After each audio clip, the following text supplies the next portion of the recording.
Thank you, Coach Dave. Isang malakas po ulit na palakpak para sa atong Ginoo. Before we start, no, tatayo tayong lahat at babati muna tayo ng 5 tao.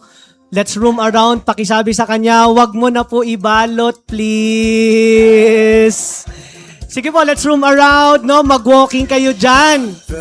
Di na kayo nagwo-walking. Just sing glory to the newborn King. Amen. On earth and mercy mild, God and sinners reconciled. Praise the Lord.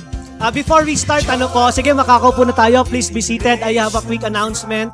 So, balikan natin kanina yung Christmas party or Thanksgiving party. Dahil minsan lang naman yung mag-Christmas, tama, taas ang kamay. Minsan lang naman yung ating Christmas party or Thanksgiving party, no? So, ang gagawin natin, dahil nga minsan lang ito dumadaan sa isang taon, magkakaroon tayo ng raffle. Okay ba sa inyo yun? So magkakaroon tayo ng raffle. Saan na manggagaling, pastor, yung ating paraffle? O ganito yan. Kung may mga hindi na kayo ginagamit sa bahay nyo, okay, mga rice cooker, ano pa ba, mga sandok, tabo. Pero wag naman yung sobrang gamit na, sobra naman kayo. Ito, tapo na ito, ibalot ko na. Wag naman ganon, no? So, yung mga gamit na hindi natin ginagamit na kaysa nakatambak lang doon, maganda gawin natin, balutin na natin. Okay, tapos sa ating Thanksgiving party, ipaparaffle natin siya. Okay ba yon? What else? In your companies, in your businesses, okay?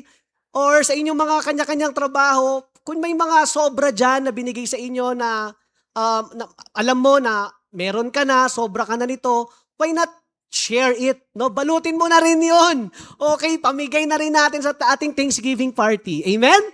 Sige po, isa ulit malakas na palakpak para sa ating Panginoon. Mag-enjoy tayo lahat. Amen? Sige, let's pray. Lord, maraming salamat po for this wonderful day. Lord, malapit na naman po matapos ang taon. But we just want to say thank you for everything that you have done sa bawat isa, sa aming pamilya, Lord, sa simbahang ito, maging sa aming bansa. We believe, Lord, that you are still in control for everything. Lord, as we hear your word today, patawarin mo po kami sa aming mga kasalanan, Lord. We just want to say sorry. Kung may mga nasaktan kami, Lord, naisip kami, nasabi kami, Lord, offending, o may mga nagawa kaming kasalanan, Lord, we just want to say sorry. Tinisin mo po kami lahat ng iyong banal na dugo. And as we hear your word, Lord, anoint your servant as I share it, Lord, let your will be done, Holy Spirit. We believe, Lord, that before this year ends, there will be more open doors, miracles, na ibibigay ka sa amin. Salamat po. In Jesus' name we pray and everybody say, Amen. Amen and Amen. Praise God. Ang title po ng ating pag-uusapan ngayon is Knowing Your Priorities. Okay lang po ba basahin natin ito sabay-sabay? 1, 2, 3, go! Knowing your priorities. Yan. So, I have a question to you. Okay, unang-una ay, what is your priorities in life? Okay? So, alam ko may mga kanya-kanya tayong priorities, sa mga estudyante, ang kanyang priorities what? School. Okay? Yung iba naman sa atin, we're in the field of business. May priority ka dyan. What else? Some of us here is working in prestigious companies. Priority mo rin yan. And some, full-time mommy and full-time dad. Priority din yan. At yung iba naman, walang priority. Pastor, wala akong priority sa buhay. Pero parang busy pa rin ako. Okay lang yun. Okay? Hindi ko na alam kung ano nangyayari sa'yo, no? Pero I know that you have personal priorities in life. Number 2 question is, in your priorities, is it what God wanted you to do? Parang tumahimik na tayo dito, Yung ginagawa mo ba, okay? O yung pinaglalaanan mo ng lakas, ng effort, ng galing, responsibility, tanong, yan ba ay yung gusto ni Lord na gawin mo? Nandyan pa po ba kayo? So this is what we're going to talk about, knowing your priorities. Our main text ay magagaling sa book of Haggai, chapter 1, 1 to 5. Let's open our Bibles in Haggai, chapter 1, 1 to 5. It is written in the second year of King Darius, on the first day of the 6th month, the word of the Lord came to the prophet Haggai to Zerubbabel, son of Shealtiel, governor of Judah, and to Joshua, son of Jozadak, the high priest. This is what the Lord Almighty says. These people say, the time has not yet come to rebuild the Lord's house. Then the word of the Lord came to the prophet Haggai, is it a time for you yourselves to be living in your paneled houses while this house remain a ruin? Now this is what the Lord Almighty says. Give careful thought to your ways. You have planted much, but harvested little. You eat, but never had enough. You drink, but never have your fill. You put on clothes, but are not warm. You earn wages only to put them in a purse with holes in it. So to give you the background, the author of this book was Haggai. Haggai served, I think I have a picture here, Haggai served as a prophet of Judah. So yan po si Haggai. Before, punta tayo sa kanilang panahon in 585 BC or before Christ, there was a king by the name Cyrus. So meron silang sinakop, no? King Cyrus and his armies had destroyed Jerusalem and the temple of God. Kasi nung araw nga, uso yung sakupan. Para masabing malakas ka, makonquer mo yung isang lugar, importante na sakupin mo yun. So dahil nasakop nila King Cyrus ang Jerusalem, the people of Judah or the Jewish people had been exiled to the Babylon. So King Cyrus, nilagay sila doon sa Babylon. So King Cyrus had already begun his rise to power in the Near East by unifying Medes and Persians into strong empire. Itong si King Cyrus naging malakas, naging powerful, ang dami niya ng mga bansang nasakop. So as he conquered the cities, he treated the inhabitants with mercy. Isang araw, nakarealize itong si King Cyrus. Sabi niya, marami na akong nasakop na kingdom at alam niya na lahat ng mga teritoryong ito ay galing lang sa Ginoo. Ito po yung breakdown ng kanyang mga nasakop. Alright? I think I have a map here. Sige. So this is the Medo-Persian Empire. Ang laki niyan. No? Kung susukatin natin ang Pilipinas, siguro parang ito lang, yung Greece or itong Crete.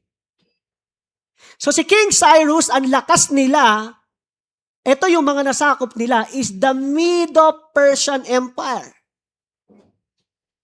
Pag sinabing empire, maraming bansa. So kaya Medo-Persian Empire because the lands of Media and Persia, pinagsama niya lang. So in 538 BC, King Cyrus decreed that Jews could return to their beloved city and rebuild God's temple. So nakarealize si King Cyrus, actually, the Lord moved him. Pero hindi ito believer of God, ha? Ganun ka-powerful si Lord, no? Kahit hindi ka believer, basta maipapagawa si Lord na project sa tao niya, gagamitin ka niya. So God moved King Cyrus. Sabi niya, teka lang, masyado na akong malakas. Dami ko nang nasakop. So he decreed, sige nga, yung mga Jewish na mga tao na nasakop natin na nandito sa Babylon, balik na ulit sila sa kanilang city o sa kanilang bansa at doon ulit silang mag-start at magtayo ulit sila ng temple ng Diyos.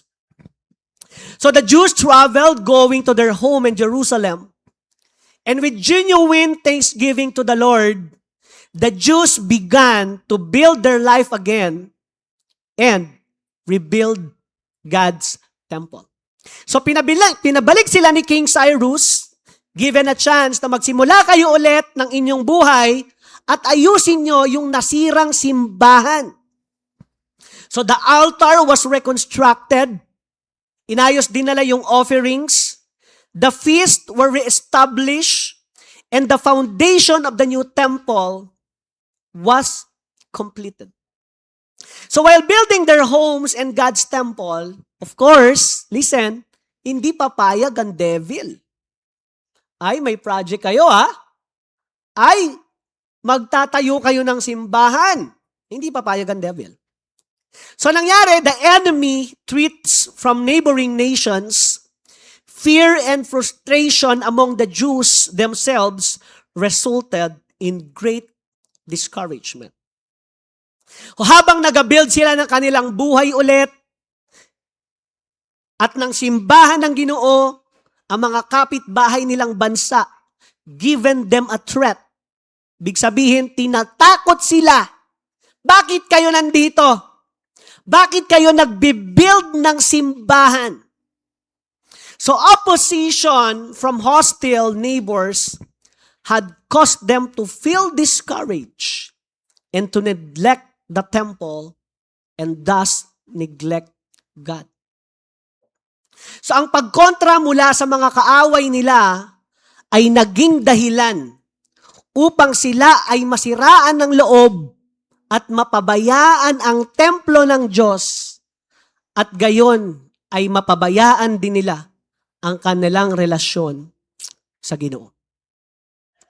So instead of rebuilding the temple, the people put their priorities into beautifying their own homes. Dahil nga na-discourage sila, ito na naging priority nila. Wag na lang natin nga ituloy. Wag na lang tayong magtayo ng simbahan. Wag na lang tayo sumuporta dyan sa simbahan. So nag-iba ang kanilang priority, building their own homes. So for long years, the temple of the Lord was unfinished. Dahil nga busy sila sa kakatrabaho, busy sila sa kanilang buhay, busy sila sa kanilang bahay, nakalimutan nila yung pinapagawa ni Lord. Iniwan yung simbahan. Are you still there? So remember this, church. Discouragement is one of the devil's tactics for you to be distracted and put yourself into wrong priorities. Tandaan po natin ito, mga kapatid. Ang ginagawa ng devil sa atin, pinanghihinaan tayo ng loob. Isa ito sa tactics niya.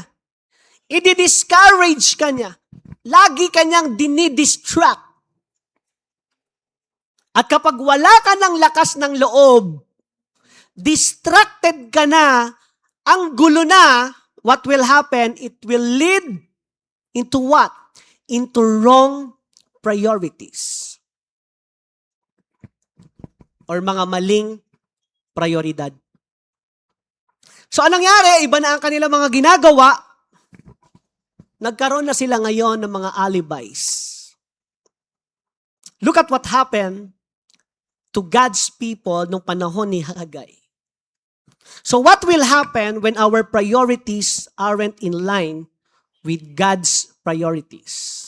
So pastor, anong mangyayari kapag yung ating mga ginagawa ay hindi yon yung pinapagawa ni Lord sa atin? Like what happened to the story of Haggai. Number 1, sulat po natin ito. God's promises will be forgotten because of selfish reasons. Makakalimutan mo yung pangako ng Diyos sa iyo dahil sa personal na ambisyon mo. Verse 2, sabi po dito, "This is what the Lord Almighty says. These people say the time has not yet come to rebuild the Lord's house. Sabi ng mga tao kay Hagay, Hagay, hindi pa ngayon yung panahon para magtayo ng simbahan. Nagulo ngayon. So meron po tayong ganito sa buhay natin, no? Ay, sa sunod na lang ko, tutulong sa church, marami pa akong ginagawa. Sino meron yan? Ito pa, sa susunod na lang ako magta-tithes and offerings kapag malaki na ang income ko. Pakisabi po sa katabi mo, boom.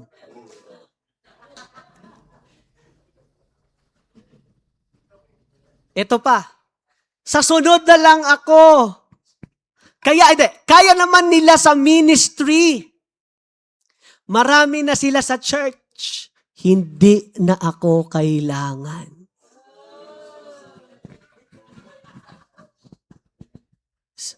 Nandyan naman na sila Kuya Daves. Nandyan naman na sila Ate Naomi, tsaka sila Ate Joyce. Grabe, andyan na sila Kuya Kim. Nandiyan naman na si Ate Brenda, ang galing mag-host, no?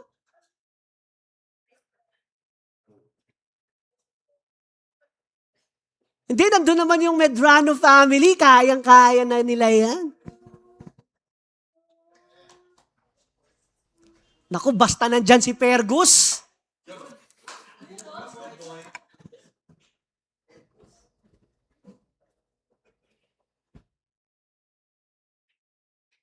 What else? Okay na yun. May pastor naman. Okay na yun, church. Maaga ako kukunin ni Lord Chan. Sige kayo. All around. Last, wala pa naman kaming property sa church. Hindi na muna ako magsusupport. So ang mga pangako ng Diyos ay malilimutan dahil sa mga makasariling dahilan. Number 2, what will happen? Busy working but only for pleasure. Verse 3 to 4. Then the word of the Lord came through the prophet Haggai. Is it a time for you yourselves to be living in your paneled houses while this house remains a ruin? So after the work was officially stopped by a royal decree, kasi nga huminto yung project, huminto sila, no? The people became discouraged and focused their energy and resources on building their own paneled houses. Busy na sa trabaho. Puro na work, puro na sila business. Building wealth. Sabi, paneled houses, ibig sabihin, ang ganda nito. I don't know, no? We have an architect here. Ano itsura ng paneled houses na yan? So dahil busy sila building ng kanila, kaya lang ang ginawa nila, nakalimutan nila yung simbahan. Ginawa nila trabaho, business. Ang sariling interest na lamang. And number 3, ito yung masakit. Their work was not fruitful or productive. And they will not satisfy. Verse 6. You have planted much, but harvested little. You eat, but never satisfied, but never had enough. You drink, but never have your fill. You put on clothes, but are not warm. You earn wages, only to put them in a purse with holes in it. Isa-isahin natin ito. Kapag iba pala yung priority mo, ang mangyayari sa'yo, ang resulta niyan, you will become unfruitful and not really productive. Letter A, much effort without rewards. Sabi doon, no? You have planted much but harvested little. Ibig sabihin, puro ka pagsisikap. Ang sipag-sipag mo, praise God! Pero maya-maya, nung nag-assess ka na sa buhay mo, parang gamay lang. Parang gamay lang yung balik. Actually, I'm guilty here. Ano po? Nangyari sa amin ito ni Nice. Share ko sa inyo. Hey. Okay. We have given a chance, no? Praise God. Nabigyan kami ng property ni Nice ng kanyang parents. Actually, that's farm. Layo sa Pigkawayan. It's 4 hectares. So, nagkaroon kami ng budget ni Nice. I think parang 80,000. Mama, saan natin to gagawin? Sige, practice tayo, farm. Wow. Tanim tayo mais. Tanim kami mais. Okay, sige, tanim na mais. Hanap ng tao. Okay, paano nila ginagawa? Hanap ng magandang, seed. What else? Bigay ng pang-maintenance. And wait for 6 months. Punta pa nga ako dun eh. Nag-try din ako magtanim. Tinan mo, parang umitim ako. Actually, maitim naman talaga. Ano? Sabi ko, hirap pala maging farmer. Try ako. Tsaka yung pumuputol ka ng palay. May sugat ka na. Dahil sa mga damo na parang patusok-tusok, ang sakit. Pag uwi ko, pagkaligo ka, aray, ano yun? Sa damo yan, mga tumusok. So we waited for how many months? Nagulat kami. Parang ang onti. In short, talo. Yung ininvest namin, talo.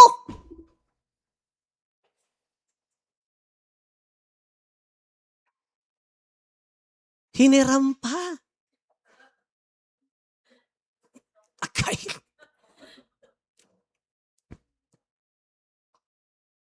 So, nung binabasa ko to, oo nga, no? Kapag hindi naka-align yung priority mo yung priority ni Lord sa'yo, marami kang effort, pero gamay yung reward. Letter B, unsatisfied. Sabi doon, no, you eat but never have enough. Ala, sige, kaon. Liempo. Chicken. Ala, 5 rice. Maya-maya, ano merienda? Ano ulam natin mamayang gabi? Walang satisfaction. Maya-maya, parang, sorry for the word, matamaan na yung magmatamaan dyan. Huwag mo titignan yung katabi mo, ha? Focus lang dito. Parang lumalaki na ako, ha? Tapos maya-maya, nagiging high blood ka na. Bakit? Puro oil eh. Puro oil na yan eh, no? Puro oil na yung mga kinakain natin eh. Nagiging matampuhin, nagiging sensitive. Ang masakit yung unsatisfied ka. What else? Letter C. Emptiness. Sabi doon, you drink but never have your fill. Kahit anong gawin mo, bakit ganun parang kulang pa din, pastor? Parang walang nangyayari. Andiyan pa ba kayo? Letter D, ineffective. Sabi doon, you put on clothes but are not warm. Not warm yan. So kahit anong gawin mo, kahit anong suot mo, parang wala. Parang wala. Kahit naka-OOTD na ako, parang wala naman nangyayari. Walang saysay. And last, letter E, misplaced priorities. Sabi, you earn wages only to put them in a purse with holes in it. So lahat ng earnings mo, lahat ng income mo, is only to put on in your purse. Kaya lang, sabi ng Bible, it's a metaphor, exage. Yung nilalagyan mo, butas. In short, walang naiipon. No? Walang nangyayari. Because of the misplaced priorities. So what's the lesson here na makikita natin? Are you learning? Taas ang kamay. Are you learning? Pwede ba isa muna malakas na palakpak para kay Lord John? So what's the lesson here? Number 1, if we put God in any other place, all our efforts will be futile. Anong ibig sabihin, Pastor? Kung binabaliwala mo ang Diyos, lahat ng pagsisikap mo ay magiging walang saysay. Kahit na magtrabaho ka ng 12 hours a day, kahit nagalingan mo, okay, kahit na magpa-good shot ka kay boss, lagi ka nandyan, sipag, sige, tara, anong market natin? Sige, mag-sales tayo, kuha tayo ng tao. But kapag wala si Lord dyan, at hindi yan yung pinapagawa sa iyo ni Lord, lahat ng ginawa mo, wala lang din.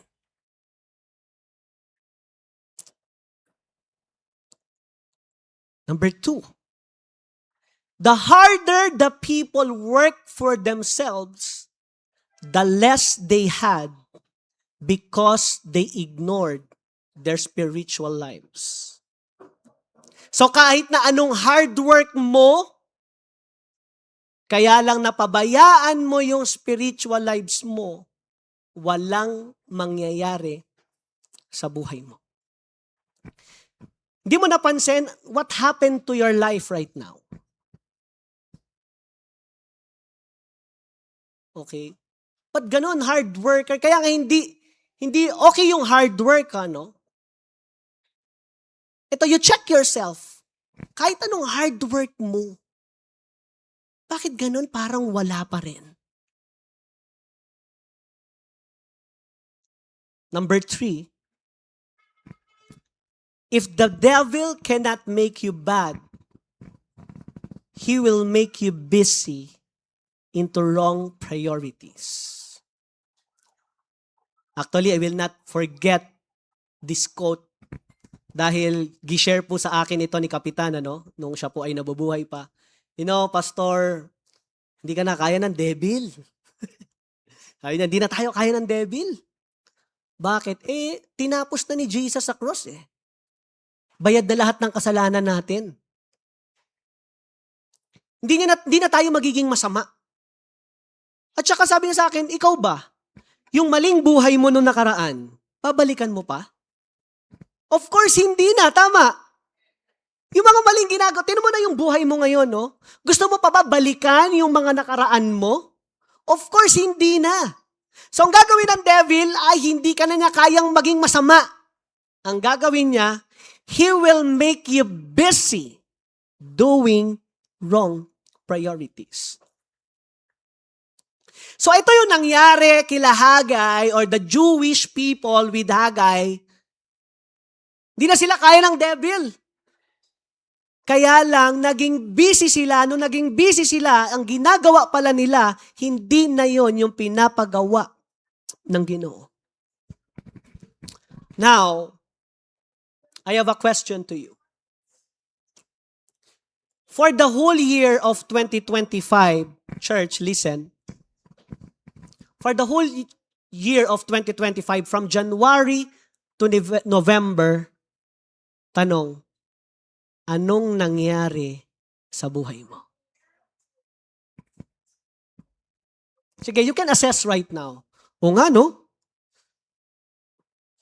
Okay, trabaho ako ng trabaho, January, February, March, April, May, June, July, August. And now, ano nangyari?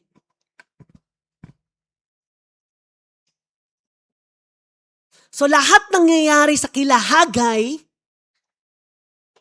parehas lang din pala sa panahon natin ngayon. Kung nangyayari ito sa panahon nila, of course, mangyayari din ito sa panahon natin ngayon. So, ang gagawin ng devil, gagawin kanyang busy, pero hindi pala yun yung gusto ni Lord na i-priority mo. Now, what steps can I take to align my priorities with God's priorities? Sino dito gusto niyan? Taas ang kamay. Pastor, I admit, abay, binomba mo na naman ako. Sinatga na naman ako. Actually, that's God's word. Not mine. Dinadissect ko lang. Sinishare ko lang din sa inyo. So, ikaw naman na makaka-assess niyan sa sarili mo eh. For the whole year, kamusta yung result ng ginagawa mo? Kamusta yung reward? Sa lahat ng ginagawa mo for the whole year, kamusta yung naging reward mo? Wala ba nangyari? Or parang konti lang? So now, post na tayo dyan. Pastor, sige, aayusin ko na ulit this year at this coming 2026. Ano yung mga gagawin kong steps para ma-align ulit ako sa priority ng Diyos sa buhay ko? Pwede po ba isa muna malakas sa palakpak para kay Lord Chan? So para hindi ka ma-disalign, para hindi ka mawala, at sunod-sunod yung blessing sa'yo ng Diyos, unstoppable. Wow, I love it. What are we going to do? Number 1. Basahin po natin ito. 1, 2, 3, go!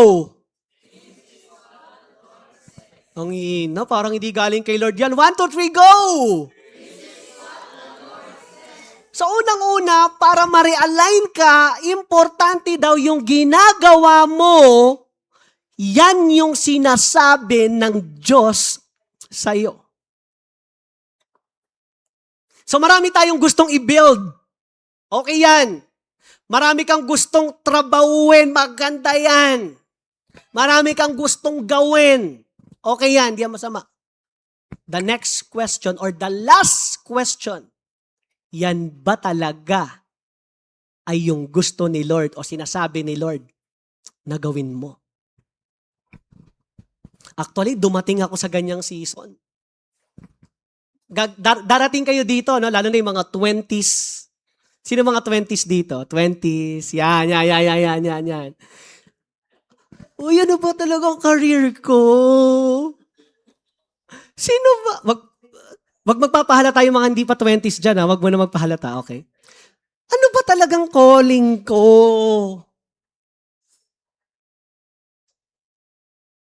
Ano ba talagang gusto ni Lord? Ang dami ko niyan. Kasi I graduated as hotel and restaurant management. HRM ako eh. So pwede ako sa hotel, pwede ako sa cruise ship, pwede ako mag-manager ng mga restaurants. Sulat ko yun. Na-inlove din ako kay Lord. Nag-aral ulit ako ng Bible school. Sulat, Lord, ano ba talagang calling ko? Gusto ng daddy ko, maging army ako. Alam mo yun kasi lolo ko, army. Lord, ano ba talaga? Sulat ko yun. Ang naging guide ko, this is what the Lord says.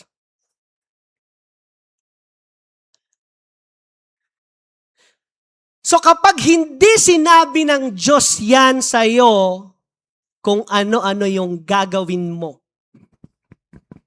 Tapos wala siyang magandang resulta, like what happened to the Jewish people. Kung ano-anong ginagawa nila.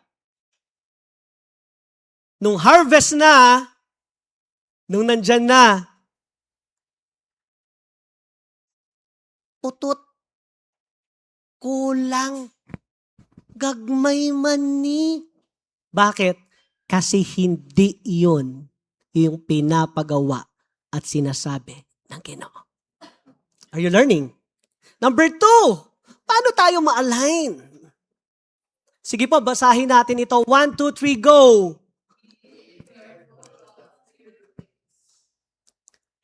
So give careful thought to your ways. Ito, maganda ito, November. Ina-assess mo na naman yung sarili mo.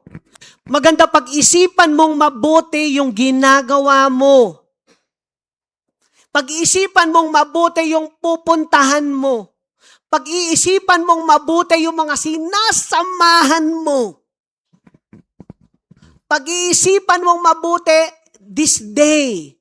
Anong gagawin ko? Anong goal ko? Anong target ko? Kasi kapag hindi ka naging careful thought, may tatawag lang sa'yo, tring! Okay, magchat-chat. Bye. Saan ka? Bahay lang. O tara, punta tayo dito. Maya-maya, kalad ka rin ka na. Tawag namin dyan sa Tagalog, kalad ka rin eh. Ano yung kalad ka rin? Kalad ka rin kung saan-saan ka dinadala. Alam mo yan, andun siya. O saan ka nandito? Kalad ka rin, ibig sabihin, ang dami mo lang ginagawa. Maya-maya, dumarating na yung time.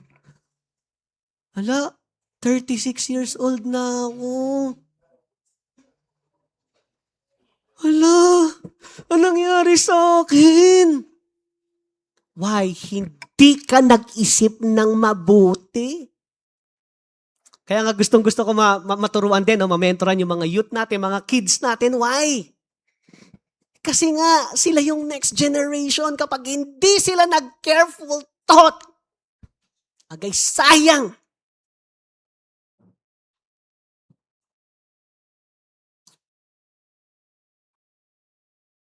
So sabi, without clarity about what matters most, I love this quote, especially what God is calling you to focus on, you are far more likely to miss key opportunities and fail to maximize your unique potential.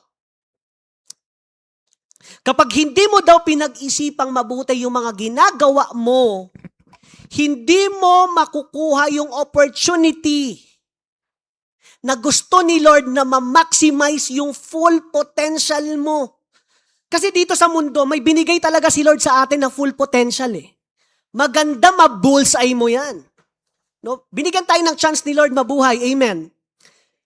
Pero hindi lahat nakuha yung kanilang full or na-maximize yung kanilang unique potential. Bakit? Kasi ang daming ang priority. Ang daming ginagawa. So kapag hindi mo daw pinag-isipan yan, sayang. Masasayang na lang yan. Ano bang sabi ng Bible? Ephesians 5:15-16, therefore, be careful how you walk, not as unwise men, but as wise, making the most of your time because the days are evil. So the Bible said, pag-iisipan mo lahat. Maganda nga, no? Na-appreciate natin yung church natin. Nandito tayo, nag-e-effort tayo dito. Kasi marami kang marirealize. Na-assess mo yung sarili mo, nakakapagpahinga ka man dito Saturday, go. Pero pagdating ng Sunday, teka lang, makinig ka na. Kasi baka mamaya, nadidisalign ka. So dito, sa pakakinig ng Word of God, nagiging wise ka ngayon. Most of your time. So that's why number 2, give careful thought to your ways. And last, number 3, God will build your house if you build God's house. Basahin po natin sabay-sabay. 1, 2, 3, go malakas. I love this. Verse 6, dito po ako magtatapos. Go up into the mountains and bring down timber and build my house so that I may take pleasure in it and be honored, says the Lord. So it's common for us people to prioritize our own wealth over God's house. Lahat tayo naman talaga may ganyan. Common sa atin yan. Mas priority ko na yung family ko, mas priority ko na yung buhay ko, mas priority ko na yung future ko. Kaya lang, because of that, tingnan mo na yung resulta. Tama? Look at what happened. So super work, pero parang walang nangyayari. Kapoy pa rin, walang satisfaction, at higit sa lahat, hindi peaceful. Bakit? Nakalimutan mo i-build yung simbahan ng Diyos. Ako, I just want to appreciate, everyone here. Hindi magiging ganito yung simbahan natin kung hindi dahil sa'yo. Pwede po ba palakpakan mo naman yung sarili mo? For the whole year, I just want to say thank you, for supporting our church, for being here, lahat ng mga nag-volunteers. Mamaya meron tayong meeting, Kung nag-volunteer ka, alam mo, naglinis-linis ka, mag-meeting tayo. Kasi mag-happenings tayo. Okay, may pupuntahan tayo with the help of Ate Joyce, Magre-rest muna tayo. Maganda yan. Yan na yung mga reward natin this coming December. So again, going back, gusto ng Diyos na okay yung priority mo, maganda yan. Pero wag mo namang kalimutan, i-build din yung simbahan. Bakit kay Lord yan? So letter A, what are we going to do? Building God's house requires a teamwork. Sa pagbuo daw ng simbahan ng Diyos, kinangangailangan ito ng teamwork. Look at this, verse 12. Then Zerubbabel, son of Shealtiel, Joshua, son of Jozadak, the high priest, and the whole remnant of the people obeyed the voice of the Lord their God and the message of the prophet Haggai, because the Lord their God had sent him, and the people feared the Lord. So sa pag-build pala ng simbahan ng Diyos, importante ka. Okay, pakisabi po sa katabi mo, kasama ka. Diba? Tingnan mo, si Zerubbabel, si Zerubbabel, siya po ay isang governor. Si Joshua is a high priest. Si Haggai ay isang propeta. Tas kasama, the people obeyed. So, ibig sabihin, sa pag-build ng simbahan, lahat ito kailangan is teamwork. Hindi lang ito pang pastor, hindi lang ito pang sa mga leaders lang, para sa mga magagaling lang. No! Kung para sa pastor ito, pumagang kukunin ni Lord si pastor. Bata-bata pa lang, parang mukha ka na matanda. All around. So building God's temple, this church, kailangan ka. Lahat tayo pagtutulungan natin ito. Amen? Alright, so maya-maya dahil binibuild mo yung house ni Lord, maya-maya, binibuild na ni Lord yung house mo. Pwede ba isang malakas na palakpak para kay Lord doon? Kaya nga I love being with the people, na nagugulat ako, kamusta po? Wala support, lagi sumusuport. Nagulat ako, grabe, kanta naman ang buhay nito. Wala nang ginawa kundi mag-support, tumulong sa simbahan. Sabi ko, gusto ko din maging ganun, Lord. So building God's work requires teamwork. Number 2, the Lord will stir up your spirit to build His house. Huwag kang mag-alala. Ang gagawin ng Diyos is stir up yung spirit mo para kasama ka mag-build ng templo niya. Verse 14. So the Lord stirred up the spirit of Zerubbabel, son of Shealtiel, governor of Judah, and the spirit of Joshua, son of Jozadak, the high priest, and the spirit of the whole remnant of the people, they came and began to work on the house of the Lord Almighty. Ang galing nito.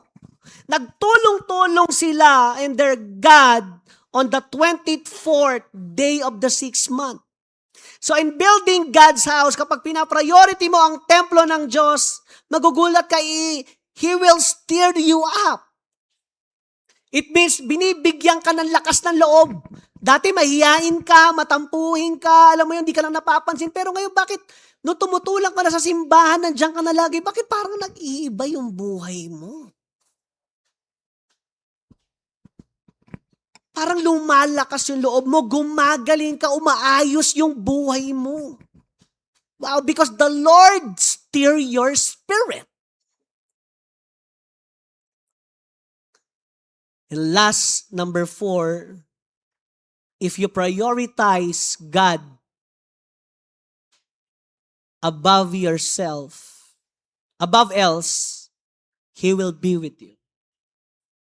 Dito po ako magtatapos. If you prioritize God above all else, sabi niya, He will be with you. Verse 13. Then Haggai, the Lord's messenger, gave this message of the Lord to the people.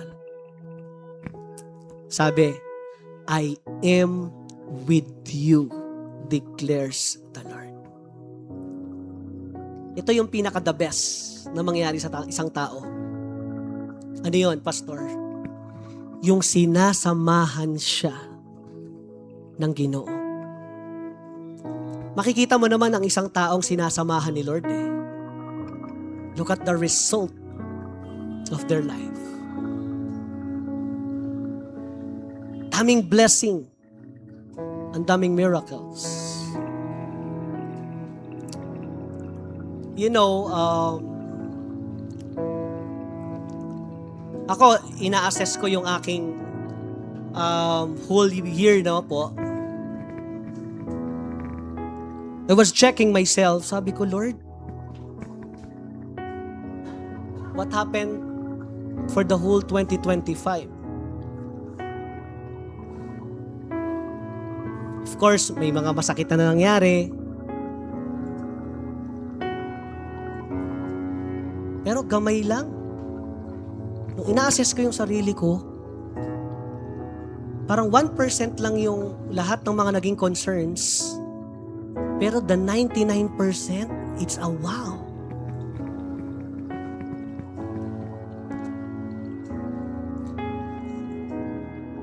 Nagpapasalamat ako kay Lord.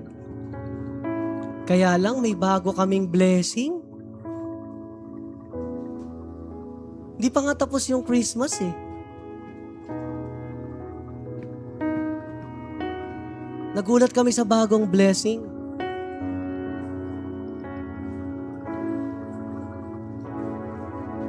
Gusto niyo malaman? Binigyan na naman kami ni Lord ng pangatlong baby.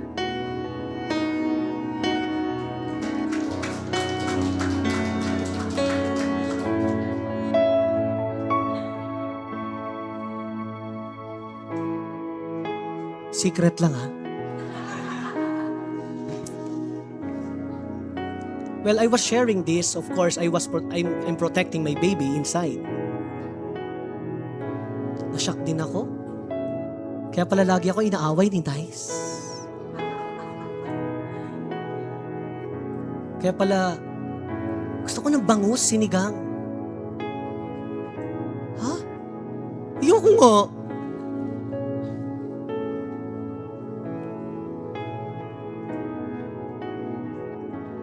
I was shocked.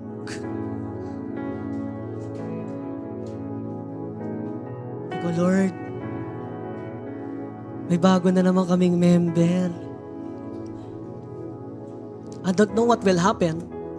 Kaya nga yung mga lola, actually, prophecy nila yun eh. Dagdagan nyo pa! Pati yung mga kasama ko, one of mga mentors ko, no, na pinagsasabihan ko, maganda, dagdagan mo pa. Sabi ko, 2 na po. Matindi na eh. Di, magugulat ka, magpo-provide si Lord. So, wala kami ginagawa ni Nice, ano po? Nagmamahalan lang naman kami talaga. Pero di pa kami nagpapa-check up, ano po. But, sa PT, I don't know what happened, pero I claim this promise. Lord, paano to? 5 na kami. Lord, dumadami na kami sa church. Alam mo, sagot ni Lord, anak, I am with you. Isang malakas na palakpak para sa ating Panginoon.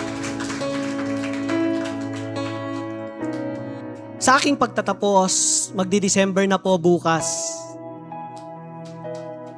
Kamusta yung isang taon mo? Kamusta yung 2025 mo? Some people are blessed. Some people, medyo lang. Ang iba wala. And the question, ano ba talaga yung priorities mo? Bago pumasok yung December, dapat alam mo kung ano yung priority mo.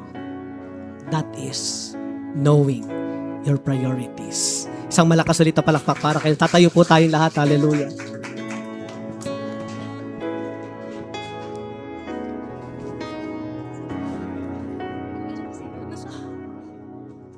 Habang nakapikit ka ngayon,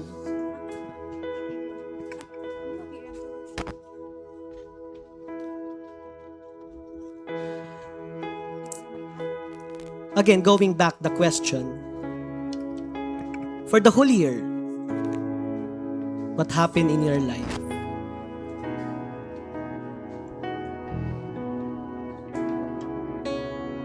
Assess yourself.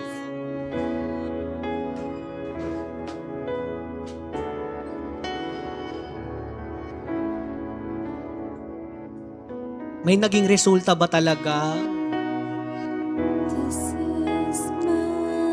Or parang nagpagod ka lang? Tama yung sabi ng Bible.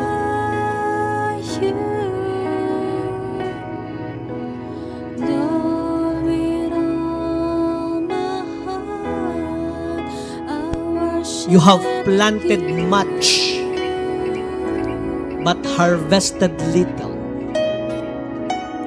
You eat, but never have enough.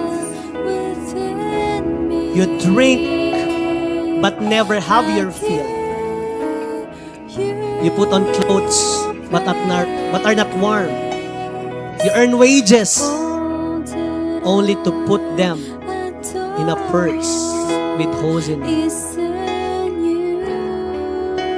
Kaya pala nangyayari ito sa'yo kasi nga iba na yung priority mo. Kaya pala parang kapoy na. Kaya pala you wanted to quit.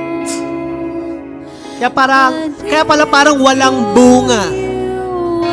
Kasi nga nag-iba yung priority mo. Right now, why not talk to God? Sige, kausapin mo yung Diyos. Lord, I just want to say sorry, Lord. Pag mo intindihin yung katabi mo, it is between you and God today. Lord, patawarin mo kami. Patawarin mo ako, Lord. It's your personal. Alam mo yung sarili mo. Alam mo yung ginagawa mo. Hindi ko alam yan, pero ikaw alam mo. Alam mo na walang resulta, kaya it's about time to go back again to God's priority. Sige, sabi mo, Lord, patawarin mo ako, Lord. Nawala ako, nalito ako, na-distract ako, Lord. Nanghinaan ako ng loob, Lord. Natakot ako, Lord, na-discourage ako. May mga taong tumatakot sa akin, Lord, nahinaan ako ng loob. Lord, may mga taong nag-discourage sa akin.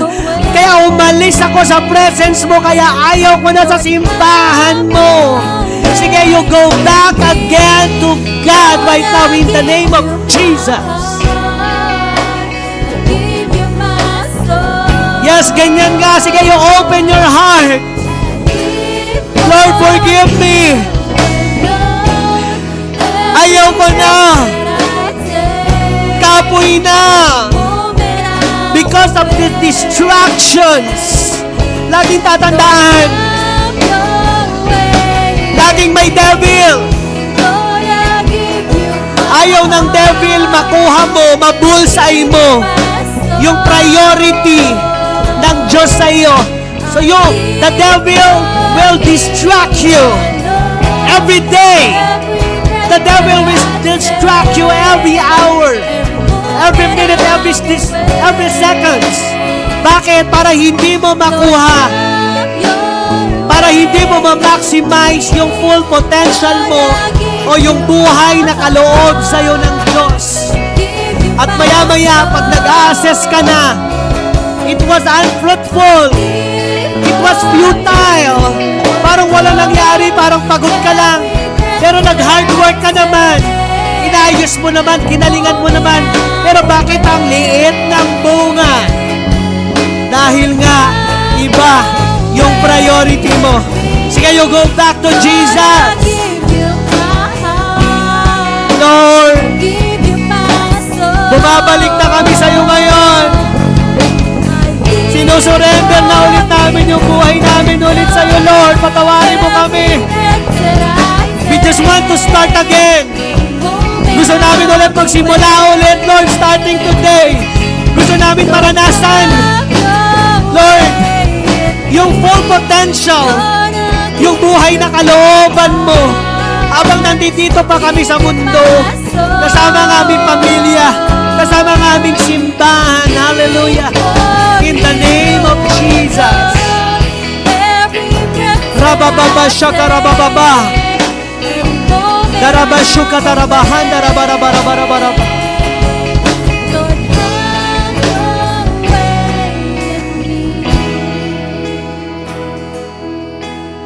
Bago mag-December, before the year ends, it is important, God is reminding you today that all your priority, number one, this is what the Lord says. Dapat yan yung sinasabi ni Lord. Yan yung gusto ni Lord. Kasi pag hindi, mangyayari na naman sa'yo yung walang resulta. Number two, you give careful thought to your ways. Tama na yung pagiging kalad ka rin. Tama na yung magulong buhay. Tama na yung walang direksyon na buhay. Simula ngayong pag-isipan mo lahat. At kapag pinag-iisipan mo yung mabuti, inaayos mo, everything will follow. Blessing will follow. Last, number 3, God will build your house if you build God's house. Okay yung priority mo. Hindi masama yung pamilya mo, hindi masama yung trabaho mo, hindi masama yung business mo, hindi masama yung pag-aaral. That's good. Pero you make it balance. Isama mo si Lord. Isama mo yung simbahan ng Diyos dyan sa priorities mo. At kapag sinasama mo at ini-involve mo yung Diyos dyan, magugulat ka, tinatayo ni Lord yung bahay mo. Inaayos ni Lord yung buhay mo. Binibless ni Lord yung mga anak mo, yung pamilya mo. Maya-maya, ang ganda na ng future. Lord, thank you for your word today. It's about knowing our priorities in life. Thank you for reminding us, Lord, through your word, Starting today again, Lord, we will start again. We will continue our calling to you. We will continue serving you. We will continue supporting your temple until you come. Hallelujah. In Jesus' name. While we're still standing, may I call on our new friends here?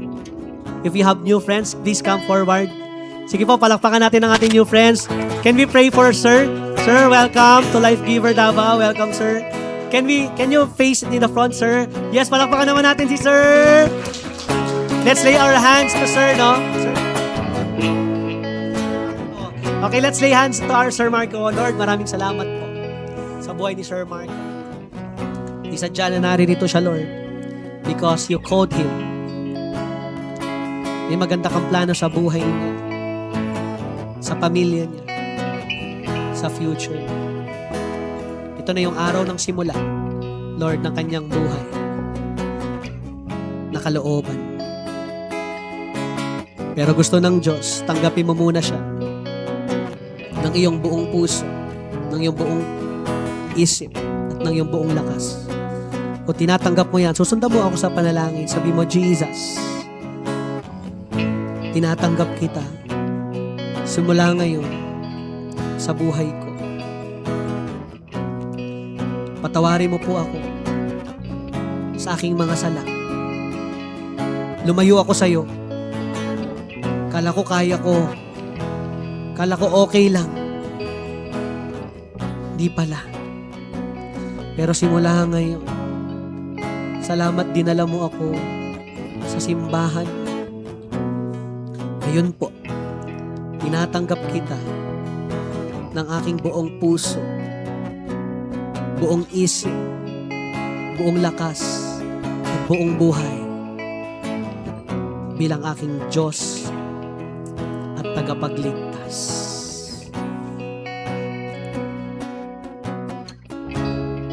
Salamat, Panginoon, for the life of Marco. We're excited sa gagawin mo sa buhay mo. Hallelujah. Makakabalik na si Marco. Palakpakan ulit natin si Marcos. Taas natin ang ating mga kamay. May the Lord bless you. May the Lord keep you. May the Lord make His face shine upon you. And may the Lord be gracious to you. Lord, thank you. Lord, we pray, Lord, for hedge of protection. Lord, sa aming araw-araw na buhay.